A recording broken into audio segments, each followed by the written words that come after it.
Amado povo querido,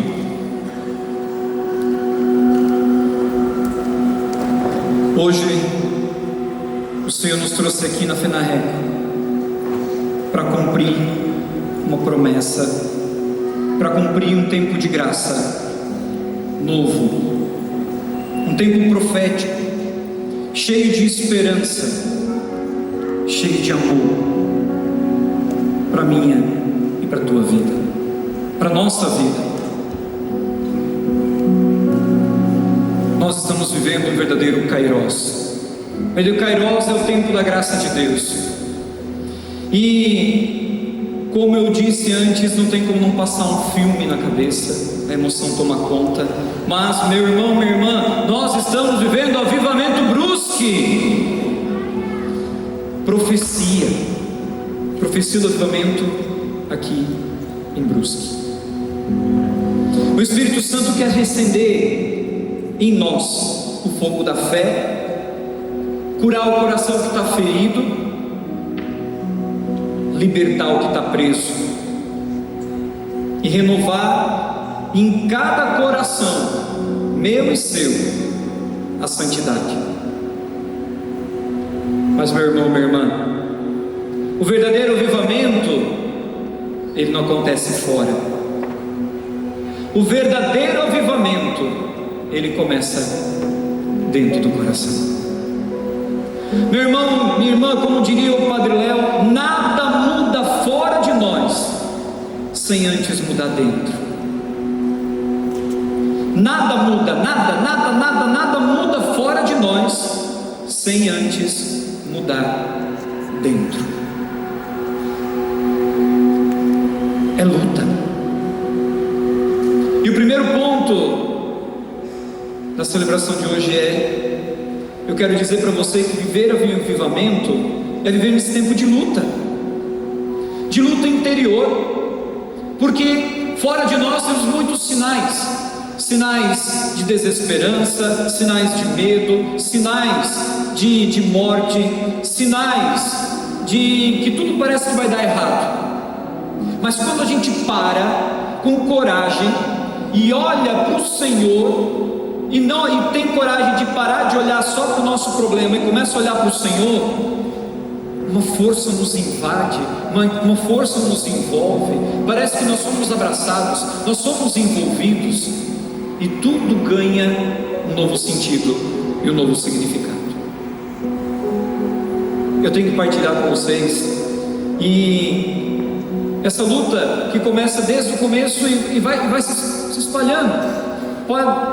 Paulo diz na primeira leitura que, como motivei no ato penitencial, eu não faço o bem que quero e faço muitas vezes o mal que não quero. Quem não se identifica com isso? Porque quem não se identifica com isso é santo já.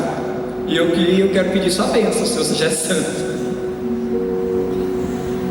Meu irmão, minha irmã, quantas vezes eu pensei em ter uma vida mais assídua de oração e não consegui? Quantas vezes eu quis acordar na madrugada para rezar e dormir um pouquinho mais? Quantas vezes tentei fazer um bom jejum e de repente, quando eu vi, estava metendo o pé na jaca e comendo mais até do que eu devia? Quantas vezes eu tentei segurar minha língua e não consegui? Quantas vezes tentei domar o meu pensamento e não consegui? Quantas vezes disse, não, eu vou pegar mais leve com essa pessoa, com esse meu irmão, com esse meu familiar, com essa minha mãe, com minha irmã, com meu cunhado, comigo?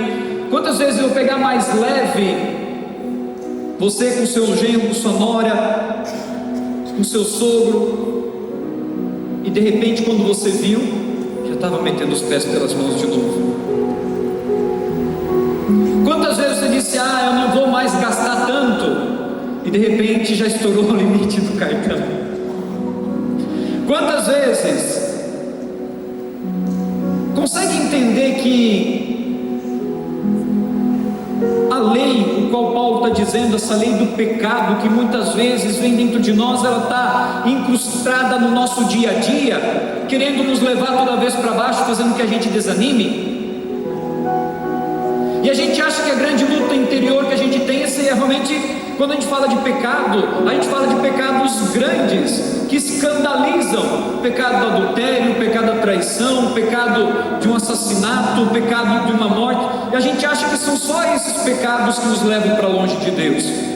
E quando a tristeza nos bate a porta, quando a depressão, a ansiedade, o pânico já nos bateu a porta, a gente vai perceber que a maioria da raiz dos nossos pecados que levou à ruína, a nossa família, a nossa vocação, qualquer outra coisa, são coisas pequenas. Por quê? Eu não faço o bem que quero e faço o mal que eu não. Como é difícil, né? Consegue entender que essa não é uma luta de fora, mas uma luta que começa dentro? Até porque cá entre nós, meu irmão, minha irmã, para que um pecado grave realmente aconteça, antes de acontecer fora, ele já aconteceu dentro do coração. Antes do pecado acontecer, se consumar, por exemplo, vou usar um exemplo só. Antes de acontecer um adultério nas vias de fato, já aconteceu muita mensagem, já aconteceu muita brincadeira, já aconteceu muito pensamento, já aconteceu muita liberdade disfarçada de amizade. Não é verdade? Eu sei o que é correto, eu sei o que eu preciso honrar, mas eu vou cedendo para ver, e aí aquela desculpa: não, eu vou ver até onde eu posso ir. Mentira! Você está arrumando uma desculpa para cair. Eu faço o mal que eu não quero. Na caridade com os meus irmãos, com as minhas irmãs, na caridade de fato, poder dar alguma coisa minha para alguém, na caridade de fato, de dar de mim, não só daquilo que eu tenho, do bem material que eu tenho, mas dar de nós, o tempo, dar da nossa inteligência, dar da nossa paciência, dar da nossa presença, nesse tempo onde tudo é digital, tudo para ontem, como está difícil, tudo no 2.0, no 1.5, a gente não dá mais.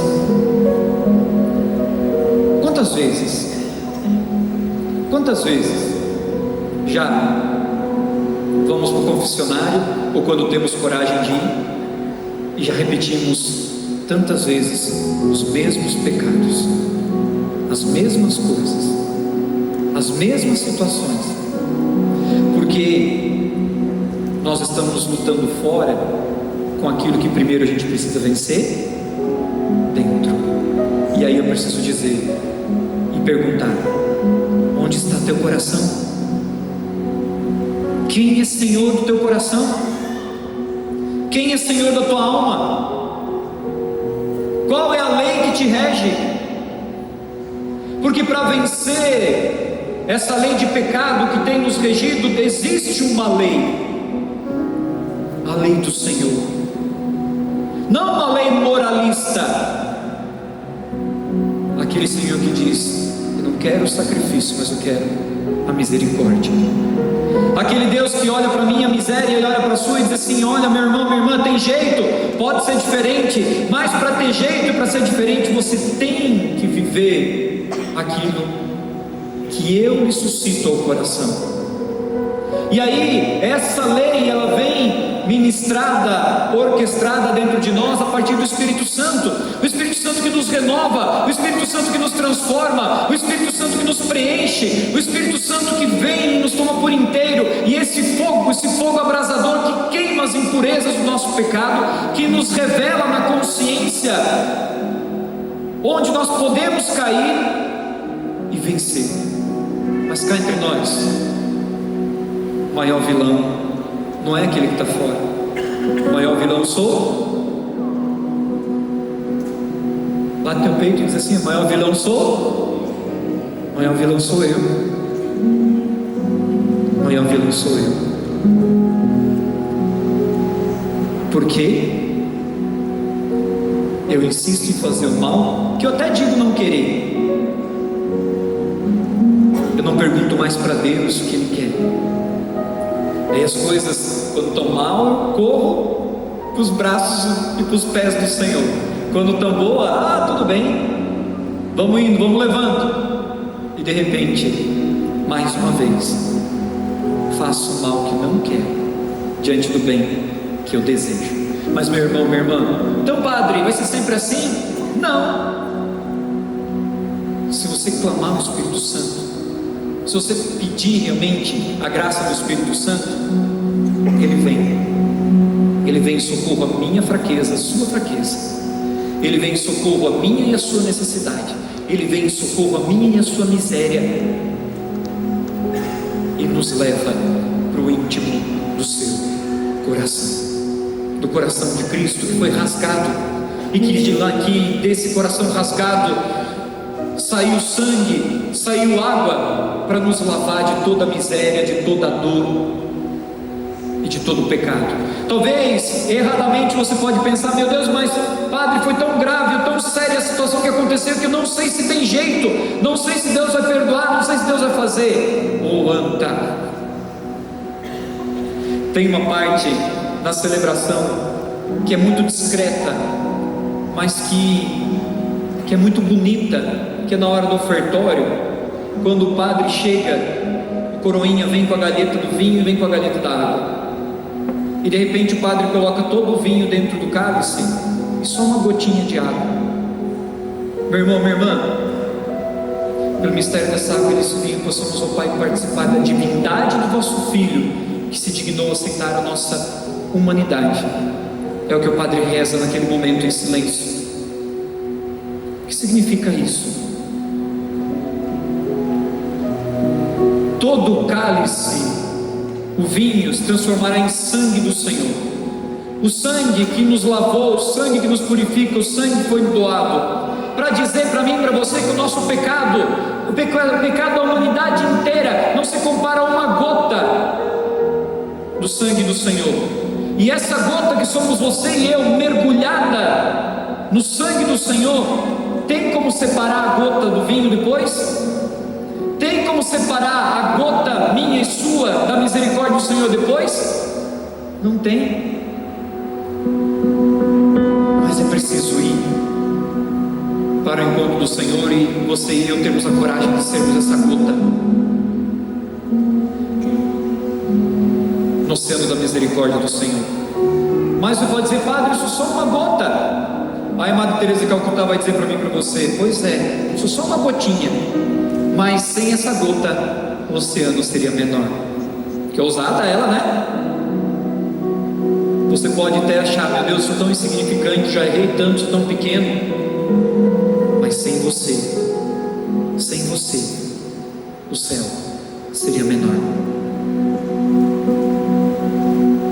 Sem você, o céu teria menos uma pessoa, menos um santo, menos uma santa. Sem você, o céu não seria tão grande, ou tão, se eu posso usar essa palavra, populoso. Por isso, meu irmão, minha irmã, essa luta que está dentro de nós é possível vencer. E Paulo mesmo diz mais para frente assim: graças sejam dadas a Deus, a Jesus Cristo nosso Senhor, porque foi por causa dele, nele e por ele que nós somos libertos. Não é à toa que no alto da cruz ele diz: Pai, perdoa-lhes, porque eles não sabem o que. Meu irmão, minha irmã, que grande graça, que grande graça. O Senhor, Ele não deixa faltar nada. Aqui está o segredo do verdadeiro avivamento, meu irmão, minha irmã. O Espírito Santo quer vencer essa luta em nós. Se você diz: eu sou muito fraco, chama o Espírito Santo, porque o Espírito Santo não é fraco. Se você diz: eu não consigo, chama o Espírito Santo, porque o Espírito Santo pode. Se você é fraco, chama o Espírito Santo, porque o Espírito Santo realiza. O Espírito Santo, ele realiza essa grande graça em nós. Meu irmão, minha irmã, o Espírito Santo, Ele quer nos libertar de toda forma de pecado. Aí você pode dizer assim: ai padre, mas talvez é só um pecadinho que eu tenho, só uma coisinha pequena. Padre Léo usava um exemplo a dizer isso: um passarinho que ele está amarrado por uma corrente, amarrado por uma cordinha de nylon invisível, bem pequenininha, ele consegue voar? Nem com a corrente, nem com o cordãozinho de nylon pequenininho. Ele não voa, ele só voa quando ele está livre. Meu irmão, minha irmã, que o Espírito Santo quer de mim e de você não é amarra nenhuma. Ele quer nos libertar, para que você e eu possamos voar por esse mundão afora, deixar conduzir por esse Espírito e levar o amor, a misericórdia, a graça de Deus a tantos lugares. Primeiro ponto dessa minha gente, a nossa luta interior. Nossa maior batalha é aqui dentro. Se tem alguma coisa não dando certo, talvez na tua casa, no teu trabalho ou na tua vida, e você está clamando por um milagre hoje, por uma cura, olha para o teu coração. E a primeira coisa a se perguntar: quem está regendo o meu coração? Se você sente que ainda é a lei do pecado, talvez Deus te trouxe aqui para dizer: vem Espírito Santo, porque sozinho não dá, só contigo. Meu irmão, minha irmã, qual que é o caminho da vitória? E aí o caminho da vitória, o Salmo responde: ensinai-me a fazer a vossa vontade. Ah, meu irmão, minha irmã, se a gente aprendesse a olhar para Jesus, a olhar para a palavra, a olhar para todos nós e dizer: Senhor, me ensina a fazer a tua vontade, não a minha. Me ensina a fazer aquilo que tu queres, não aquilo que eu quero. Me ensina a fazer aquilo que tu me dizes, não aquilo que eu insisto.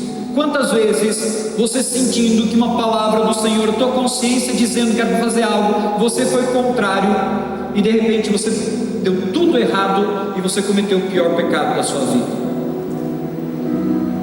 Quando a gente se afasta de Deus, você percebe, a maioria das vezes, os maiores pecados da sua vida aconteceram quando você desobedeceu. Claro, o pecado já é desobediência a Deus, mas quando você insistiu na tua vontade e não na dele.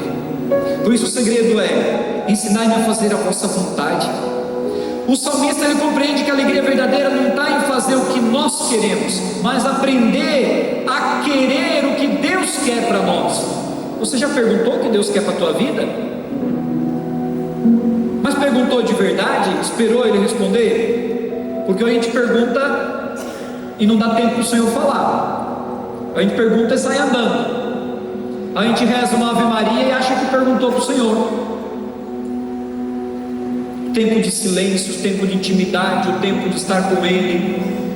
Quem rege a tua vida? Logo que você acorda de manhã, no teu dia a dia, as tuas funções, você pede a bênção de Deus para aquilo que você vai fazer? Meu irmão, minha irmã, aprender a querer o que Deus quer, e com certeza uma grande alegria você vai experimentar. Meu irmão, minha irmã, avivamento não é emoção. Podemos viver muitos momentos de emoção aqui dentro, mas esse não é o verdadeiro avivamento. O verdadeiro avivamento é uma decisão diária que vai gerar em mim uma transformação e vai fazer em mim eu assumir um novo jeito de viver, e esse jeito de viver segundo o Espírito, segundo aquilo que Deus quer para mim e para você. Por isso o salmista ainda diz: vosso amor seja o meu consolo, conforme prometeste também ao vosso servo.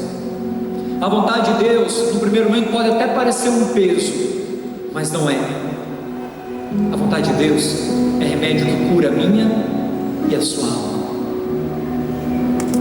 Minha, até porque você e eu temos uma visão muito limitada. Deus vê a nossa vida por inteiro, da onde a gente veio e para onde a gente vai. Os sonhos de Deus são muito maiores que os nossos. Os sonhos de Deus nos levam para o céu. Não se esqueça disso. Às vezes é difícil tomar esse remédio, porque remédio às vezes nem sempre é gostoso, né? Não é melhorar o infantil que é docinho. Às vezes é amargo, às vezes é dolorido, às vezes exige tempo. Eu mesmo,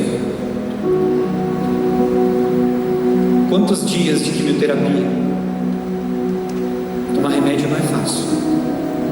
Era 2 horas no hospital, vendo o negócio pingar na veia. Tomar remédio não é fácil. Mas quando a gente vai com constância, se abre e vai todo dia deixando pingar um pouquinho mais, um pouquinho mais da graça de Deus em nós, logo, logo, somos todos tomados por essa grande graça e renovados e restaurados mais uma vez. Por isso hoje, meu irmão, minha irmã, é o tempo de pedir com o coração aberto: Senhor, me ensina a fazer a tua vontade. Senhor, me ensina a descobrir o teu querer para mim. Senhor, me ensina a descobrir aquilo que tu queres, para que eu quero fazer, porque eu quero fazer com prazer a tua vontade, e assim encontrar a verdadeira alegria, alegria de viver, alegria de voltar para o céu. Porque quando a gente descobre essa verdadeira alegria, tudo muda. Temos coragem de dizer não para aquilo que a gente precisa realmente dizer não, e dizer sim para a ação do Espírito em cada um de nós.